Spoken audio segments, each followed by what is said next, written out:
Diana Dols, vous êtes directrice des opérations au sein de l'ONG Aide médicale caritative France-Ukraine. Vous êtes franco-ukrainienne, vous travaillez en Ukraine depuis 2014. Aide médicale caritative France-Ukraine achemine des médicaments un petit peu partout dans le pays, y compris dans des zones dangereuses. Comment vous y prenez-vous et surtout sur qui vous appuyez-vous sur place? Voilà, donc on intervient en Ukraine depuis 2014 lors de la première invasion russe de l'Est de l'Ukraine. C'est pour ça que pour nous, la guerre en Ukraine n'est pas commencée en 2022, mais bien en 2014. Et c'est cette expérience de travail dans les zones sinistrées par la guerre. À l'époque, c'était la région de Donetsk et de Lugansk, qui nous a permis d'agir rapidement et efficacement au début de la grande offensive russe. Parce que durant ces 8 ans, nous avions 3 types de projets sur lesquels on travaillait. Donc le premier projet, c'est vraiment la zone de guerre, donc les régions de Donetsk et de Lugansk. Nous étions surtout dans cette bande près de la ligne de démarcation, donc entre ces républiques séparatistes. Et ensuite, on appuyait les hôpitaux qui prenaient en charge des blessés. Donc, on a vu, durant toutes ces années de nos actions, on a vu comment s'est construit la médecine des guerres en Ukraine. On a vu comment s'installaient les hôpitaux mobiles, comment ils se sont sédentarisés quand la ligne est devenue fixe. Et donc, on a coopéré avec les acteurs qui intervenaient pour les soins de guerre. Donc, la deuxième activité, c'était l'Ukraine.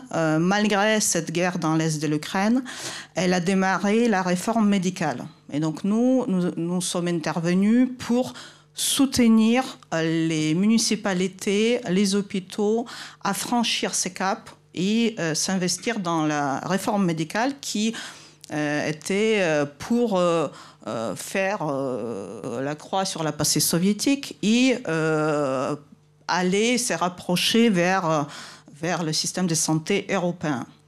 Et troisième, c'était la dignité et l'accès aux soins pour les personnes avec un handicap. Donc ça, elle était moins développée, mais on intervenait dans les EHPAD, etc., en fournissant le matériel, tout ce qu'il faut pour rendre ces gens avec un handicap plus autonomes, ce qui n'était pas...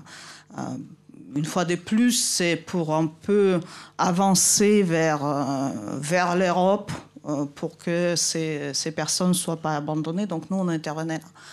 Et donc le 24 février, nous avons travaillé beaucoup avec les hôpitaux. Donc on les connaissait, on connaissait tous les acteurs civils, militaires, le service de santé des armées. On connaissait pareil les intervenants, comment ils fonctionnent, comment est leur logistique, comment sont leurs changements durant toutes ces années. Et le 24 février, nous savions ce qu'il faut faire parce que nous avions des contacts, que ce soit la logistique des crises, que ce soit les hôpitaux, les contacts directs, que ce soit tous les coordinateurs sur place. Nous, le plus gros problème, nous connaissions la procédure d'importation en Ukraine. Donc, certains ont découvert avec la guerre que ce n'est pas si facile. Pour nous, c'était au contraire parce que ça s'est simplifié. Donc, nous, on pouvait agir rapidement. Nous, la seule chose, c'est vraiment absorber ce surplus d'activités et absorber la croissance des activités qu'on ne faisait pas auparavant. Par exemple, la livraison de médicaments et la forte livraison des transports d'évacuation. Parce que nous avons, depuis 24 février, on a envoyé 108 véhicules, dont 78 ambulances équipées. Donc ça, c'est cette augmentation d'activité qui était, surtout elle, qui était difficile à absorber. Et donc, comment nous agissons si avant on travaillait avec les administrations, avec les hôpitaux directement, à présent, on a passé pour la majorité de nos activités par 2 ONG professionnelles médicales, donc le Conseil des réanimations et de médecine d'urgence et Alliance des santé publique. Donc, c'est elles qui ont pris le plus gros dans les médicaments. Ensuite, nous avons, en fonction des régions, en fonction aussi des liens que nous avons, en fonction des personnes qui sont sur place, nous pouvons avoir les coopérations avec les administrations. Par exemple, pour Kharkiv, nous avons 2 projets pour Kharkiv, une avec la ville de Kharkiv et l'autre avec la région de Kharkiv. Et donc, ils agissent différemment. Donc là, il y a les départements de santé de la ville, de la région qui interviennent et qui collectent les besoins des hôpitaux. Et donc, c'est eux aussi qui réceptionnent et qui répartissent les médicaments entre les hôpitaux de la région, donc qui font les mises à jour, etc. Donc, voilà. Diana, à l'heure où on se parle, quels sont les obstacles et les freins à l'accès aux soins en Ukraine et l'accès aux médicaments aussi? Il y en a beaucoup. Ils sont multiples. À présent, ça va beaucoup mieux. Parce que l'industrie reprend un peu. Il n'y a pas tout le territoire qui est affecté par la guerre, quoique avec les derniers bombardements d'infrastructures, donc ça s'est empiré. Et donc, quels sont les freins? Les freins, c'est surtout la situation économique. Donc, l'Ukraine a eu la baisse des PIB de 30%, de plus de 30%, sachant que déjà, il n'était pas fort avant la guerre. Ensuite, il y a une inflation qui est à l'ordre de 26%. Donc, il y a la fuite de population. Donc, il y a 8 millions de personnes qui sont parties, qui ont quitté l'Ukraine. Et ce sont ceux qui ont pu générer la richesse en Ukraine. Donc, c'est la population active qui a quitté l'Ukraine, dans la majorité. Et donc, les freins actuels, ils sont liés à l'économie. Donc, parce que la population est appauvrie. Donc, il y a moins. Elle est liée à l'explosion des prix suite à l'inflation. Et les médicaments, que ce soit les médicaments de l'étranger ou ukrainiens, ils ont augmenté en prix. Ensuite, il y a les problèmes logistiques qui sont affectés donc, pour la livraison de médicaments, donc la hausse du gasoil, mais aussi la surcharge des transporteurs pour amener l'aide qui avant passait par bateau. Donc ça, c'est ces transports et les prix ailleurs.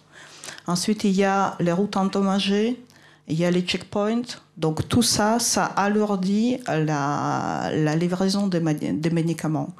Ensuite, il y a quand l'hôpital fait l'appel d'offres, qu'il signe un contrat pour un médicament, et son prestataire est en faillite, donc il n'a plus de médicaments, donc il se retrouve sans médicaments. Ensuite, il y a les zones le plus touchées, les zones récemment libérées. Donc ça, c'est les zones quasiment désertes. Donc je suis venue dans la région des Kharkiv 10 jours après la libération, donc c'était pas encore déminé. Donc pas d'eau, pas d'électricité, pas de réseau.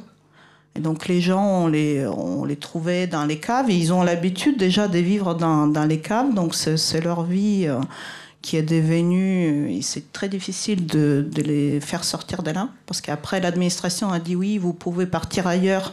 Beaucoup voulaient rester, même sans cette logistique. Ensuite, il y a les villes, par exemple, qui sont proches ou qui sont bombardées. Il y a Kharkiv, mais il y a aussi Kramatorsk, dans la région de Donetsk. Il y a certaines solutions qui étaient mises en place qui empêchent l'accès aux soins de la population, qui sont tout on n'y pense pas. Par exemple, Kharkiv et Dnipro, ils ont eu leur parc de bus municipaux bombardé. Donc, ils ont perdu beaucoup de bus. Kramatorsk, lui, il a dit « Moi, j'ai un parc qui est récent des bus ». Il les a évacués dans la partie occidentale pour sauver le parc de bus. Mais à présent, les gens qui restent, ils n'ont pas ces réseaux de bus Et donc, pour se rendre aux urgences, pour se rendre à l'hôpital, quand on peut se permettre de payer autre transport ou quand on a une voiture, il n'y a pas de problème. Par contre, ce n'est pas le cas des populations pauvres. Et donc, eux, ils restent privés de soins. Leur accès aux soins est réduit. Et donc, il y a beaucoup de cas comme ça, que c'est l'isolement qui fait que les gens ne peuvent pas accéder aux soins. Qu'est-ce qui vous manque, vous, au sein de votre ONG, comme médicament aujourd'hui? Aujourd'hui, on refait le point parce qu'on a changé un peu aussi la stratégie, parce qu'on se réoriente sur les régions libérées, sur les régions qu'on sent qui vont être longuement dans la crise. Et donc, les deux qui sont en manque, c'est les antibiotiques et les produits d'anesthésie. Ensuite, il y a les produits de traitement en maladie orpheline, mais là, on est en train de voir aussi les produits anti-cancer. Pareil, l'information en train de remonter. Après, ça peut être les produits, la nutrition intérale, etc. Est-ce qu'il y a des besoins en médicaments qui sont spécifiquement liés à la guerre? Est-ce qu'il y a, en termes de médecine, oui, donc les anti-hémorragiques, et donc tout ce qui permet de stopper l'hémorragie. Donc là, les quantités sont énormes. Nous avons aussi aidé à faire les trousses de secours IFAC. Bon, nous, on s'est réorienté un peu plus dans la médecine tactique. Et donc, tout ce qui permet de stopper les hémorragies, il y a toujours un besoin, que ce soit les médicaments, que ce soit les consommables, que ce soit des équipements, que ce soit après pour le traitement. Merci beaucoup. Mais écoutez, je vous remercie beaucoup tous les quatre.